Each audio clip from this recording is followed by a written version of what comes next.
अस्सलाम वालेकुम, आप देख रहे हैं होराइजन न्यूज़ HD। खबर शामिल करते हैं साहिवाल से। District traffic officer Sahiwal doctor Asif कमाल की निगरानी में ट्रैफिक कवानीन समूह आगाही सरगर्मियों का सिलसिला जारी है।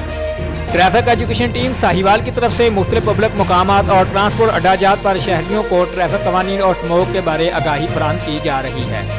इसी हवाले से उन्होंने जनरल बस स्टैंड अंदरून शहर साहिवाल ट्रैफिक कवानीन समूह आगाही बारे लेक्चर दिया, जिसमें अड्डा मालकान ड्राइवर्स हजरात के साथ अवामुन्नास ने भी भरपूर शिरकत की। उन्होंने कहा कि मौजूदा मौसमी असरात के पेश नज़र ट्रैफिक कवानीन के साथ साथ स्मोक से बचाव के लिए एहतियाती तदाबीर पर अमल दरामद यकीनी बनाएं। उन्होंने मजीद कहा कि धुआं छोड़ने वाली गाड़ियां माहौलियाती आलूदगी का बायस बनती हैं, जिससे मुख्तलिफ बीमारियां भी जन्म लेती हैं। लिहाजा अपनी गाड़ियों की बर वक्त ट्यूनिंग करवाएं। स्मोक के दौरान फोग लाइट्स का इस्तेमाल करें। तेज रफ्तारी ओवरलोडिंग से गुरेज करें। लेन और लाइन की पाबंदी लाजमी करें। तमाम ड्राइवर्स हजरात दौरान ड्राइविंग मास्क का इस्तेमाल खुद भी करें और मुसाफिरों को भी करवाएं। इस मौका पर उन्होंने शुरका में ट्रैफिक समूह आगाही पर मबनी पफलेट तकसीम किए और आखिर में आगाही वाक भी की गई। रिपोर्ट महबूब चौधरी, सरपरस्त आला, होराइजन न्यूज़ HD।